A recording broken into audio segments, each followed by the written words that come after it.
Hi, my lovely. Hi. In 2019, Courtney Hadwin's parents found her holding scissors to her throat not to die, but to destroy her voice forever. The same voice that got her the golden buzzer on AGT. The same voice Simon Cowell called supernatural. At just 15, she believed her gift was cursed. She'd already received death threats, spent 3 months locked in her bedroom, couldn't even speak to delivery drivers.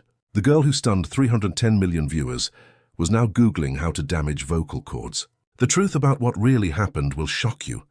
Courtney Hadwin was born on July 6, 2004, in Hartlepool, a small industrial town in England. Her parents, Anne-Marie and Paul, worked hard. Her mum cleaned offices at night, and her dad worked at the shipyard. At just 8 years old, something strange and amazing happened. While alone in her bedroom, Courtney was listening to her grandfather's old Janis Joplin records. Then, without warning, she started to sing. Her voice didn't sound like a child's. It was raspy, powerful, and full of soul, something nobody expected from someone her age. Her parents were shocked. They thought maybe someone had broken into their house. The sound was that strong. Neighbors even stood outside wondering where this voice was coming from. Doctors later said Courtney had an unusual vocal cord structure. It gave her voice a rough, smoky tone that usually only comes after years of wear or a lifetime of smoking. But Courtney had it naturally at 8. But while her voice stunned people, her mind was battling something else entirely. Courtney suffered from severe social anxiety. At school between the ages of 6 and 12, she barely spoke to anyone. In fact, records showed she said fewer than 100 words a year to people outside her family. She didn't even ask to use the bathroom aloud. She wrote it down on paper. At lunch, she would hide in closets just to avoid people. Her psychologist said her anxiety was on the same level as adults with PTSD. Her parents had to choose between heating their home or paying for therapy. They spent over $3,000 to help her feel a little safer in the world. Then one night in 2014, everything changed. Courtney was just 10 years old. It was October 15th, and she stood on stage at a small talent show in town. There were 127 people watching. She froze for 30 long seconds. Her hands were shaking, and her grandfather thought he'd have to carry her off stage. But then the music started. Proud Mary. Something inside her switched. Suddenly she was no longer scared. She sang like a pro, full of fire and energy. The room went wild. People clapped for 4 minutes straight. Some even cried. A video of that performance went online. Within 2 days it had 50,000 views. Her grandfather, Bill Hadwin, became her rock. A retired steelworker, he stepped in to help. He was 68, but he didn't care. Between 2014 and 2018, he drove over 47,000 miles in his old Ford Focus. He took Courtney to every show and audition. He kept track of everything in a notebook, even gas money and the snacks they bought after shows. He spent his entire pension, $8,400, on her. He even sold his tools to pay for a recording session. He didn't know anything about music or the internet, but he taught himself how to run a Facebook page and YouTube channel. When Courtney had her first big audition in London, he drove 312 miles and slept in his car to save money. Everything he did came from pure love and belief. Then came her biggest chance, The Voice Kids UK, in 2017. But getting there wasn't easy. 3 talent shows had already rejected her, saying she was too unusual. But that uniqueness was exactly what made her special. At 14, she was still shy and quiet off stage. But once the music started, it was like watching a different person. She became fierce and fearless. Producers tried to get her to sing a pop song. Instead, she picked Nutbush City Limits by Tina Turner, a song from 1973. She knew it was a risk, but she trusted her gut, and it paid off. The moment she started singing, the judges were stunned. will.i.am called her performance supernatural. He had seen thousands of auditions, but this one shook him. The other judges were silent, watching in disbelief as this shy teenager transformed into a rock legend. That moment went viral. People couldn't believe what they had seen. She kept performing with that same energy all the way to the finals, but she didn't win. Jess Foley took the top spot. Yet what happened next made headlines. Jess admitted in interviews that she thought Courtney should have won. She said Courtney's performances were so powerful that they raised the entire competition. Industry experts agreed. Some even said Courtney lost because her style was too intense for a family show. But in the end, not winning gave her freedom. She wasn't tied to a UK record deal. She could now explore bigger things. But fame also brought pain. Back at school, Courtney became a target. Some classmates mocked her performances, calling her the screaming girl. They made memes and jokes that spread fast online. It wasn't just teasing. It became cruel. Teachers found her crying in hallways. Her grades dropped. The same talent that made people love her on TV was now being used against her by kids at school. Courtney Hadwin's journey to America's Got Talent started with a risk that most families would never take. Her parents, Paul and Anne-Marie, lived in a small village in County Durham. They didn't have much money. Paul worked as a joiner. Anne-Marie was a part-time teaching assistant. But they believed in their daughter so much that they took out a $3,000 loan secured against their house. That was almost 3 months of their income. They sold Anne-Marie's car. They cancelled a holiday. All of it just to get Courtney to Los Angeles for the audition. They had no guarantee she would even make it past the first round. If things went wrong, they could have lost everything. And things almost did go wrong. On July 10th, 2018, just hours before her audition, Courtney froze in her hotel room. She had a full-blown panic attack. She couldn't talk, couldn't move. She cried silently for hours. Her mom had to dress her, carry her down the stairs when the elevator broke and help her into an Uber. Courtney was so shaken, she threw up twice on the way to the theater. She even begged to go back. Her mom sat beside her, whispering the lyrics to Hard to Handle over and over, trying to calm her down. When they got there, the production team didn't know if she'd even be able to perform, but Courtney had prepared like her life depended on it. Between March and July 2018, she practiced Hard to Handle 247 times. She wrote it all down in a purple notebook. She rehearsed every day for hours in a garage her family turned into a studio. Neighbors complained about the noise.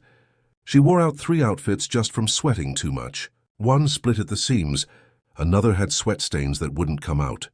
She lost 8 lbs from all the movement. Her vocal coach started to worry it was becoming unhealthy. But Courtney couldn't stop. She was all in. Even with all that effort, she still almost didn't get the chance. Simon Cowell's team rejected her twice. First in February, they said she sounded too much like other rock singers. Then again in April. They didn't think she had the X factor for American audiences. They told her to stick with local shows. Then just 12 days before filming, another contestant had to drop out because of visa issues. Her casting assistant remembered Courtney. She begged the producers to give her a shot. That's how Courtney finally got her place. And Simon Cowell hadn't even seen her audition tape before she stepped on stage. When she walked on that AGT stage in September 2018, her hands were shaking. She could barely hold the mic. She looked so shy and quiet. But then she opened her mouth and started singing Otis Redding's Hard to Handle. Everything changed. Her voice was bold, raw, explosive like Janis Joplin.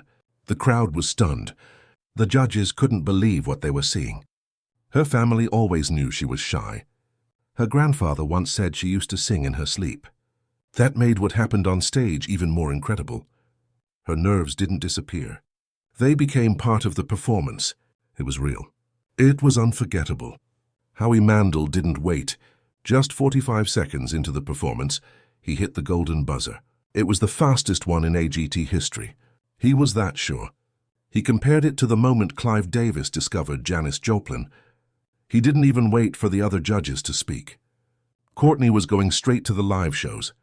It broke the format, but no one cared. Howie said he had never felt that kind of star power so quickly. That buzzer wasn't just a moment. It was history. Then the world found out. Her audition video hit 1 million views in the first 6 hours. By the end of the week, it passed 130 million. It went viral in every sense of the word. Tyra Banks said it had reached over 310 million by the time Courtney did her second live performance. That kind of reach was unheard of. And it wasn't because of marketing or ads. People shared it because they were blown away. One moment she was just a teenager from England. The next she was a global sensation. The video hit 50 million views on AGT's YouTube channel in just 5 months. Years later, Simon Cowell admitted he made a mistake, a big one. He said not hitting his golden buzzer for Courtney was the biggest regret of his judging career. He was reaching for the button when Howie hit it first. He said he was stunned, frozen, For a man who's known for being cold and quick to judge, admitting that showed just how much Courtney had moved him. That one audition changed how he looked at everything, and he never forgot it. The moment the episode aired, Courtney's life changed completely. In just 24 hours, she got over 50,000 messages online. Some were fans, some were weird, like marriage proposals, but a lot were serious offers from record labels and talent agencies. Some of them were offering millions before she even advanced. Her social media exploded. She went from hundreds of followers to over 100,000 in a week. Her family had to get outside help just to manage the flood of attention. It was too much for them to handle alone. Courtney Hadwin wasn't just another teenage contestant on America's Got Talent. She was a storm wrapped in a school uniform. When she stepped on stage for the semi-finals on September 11, 2018, and belted out Tina Turner's River Deep Mountain High, something electric happened that night. 12.8 million people tuned in. It became the most-watched AGT episode of the entire year. NBC even moved her performance to the final slot of the night, something they usually reserved for their biggest names. Another 8.2 million people watched the episode from 47 different countries within just 24 hours. On social media, over 2.3 million tweets flew across the internet. For 6 straight hours, she was the top trending topic in the world. But what most people didn't see was what happened backstage. Courtney was just 14, and while her voice filled the room with fire, she was quietly fighting battles of her own. Panic attacks, anxiety, sometimes she couldn't breathe. There were moments she hyperventilated for 20 minutes straight. Before a performance, she shook. She vomited. It got so serious that NBC brought in a full-time therapist, Dr. Sarah Mitchell, just for her. Her mom flew in from England just to help keep her grounded. The worst moment came right before the finals. Courtney locked herself in her dressing room and wouldn't come out. It took the therapist and producers to finally get her to open the door. And somehow through all of it, she never missed a single performance. The pressure wasn't just internal. Outside the stage, the world was watching and betting. Her fellow contestants, including eventual winner Shin Lim and finalist Brian King Joseph, didn't just admire her, they expected her to win.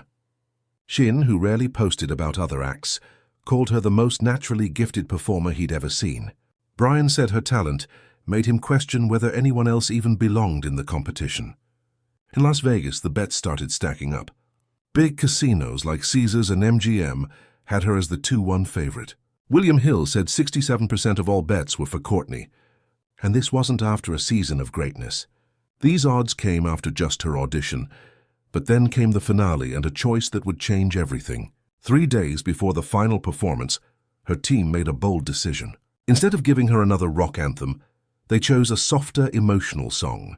The goal was to show the world the real Courtney, stripped back, vulnerable and raw. She sat still during parts of the song, made eye contact with the audience, didn't dance, didn't scream, just sang. It scared her more than any high-energy song ever had. It was brave, and for some fans it was a letdown. She didn't win. Courtney finished 6th, not 2nd, not 3rd, 6th. A girl who had broken viewership records, who got the golden buzzer, who had odds in her favor. Simon Cowell had even said, "You're going to be the winner." Yet when the results came in, she wasn't even in the top 5. Simon's reaction was caught on camera. His jaw dropped. His face went blank. That single image spread across the internet like wildfire. Within 24 hours, he called her to his house. Then he gave her a record deal with Psycho and Arista Records.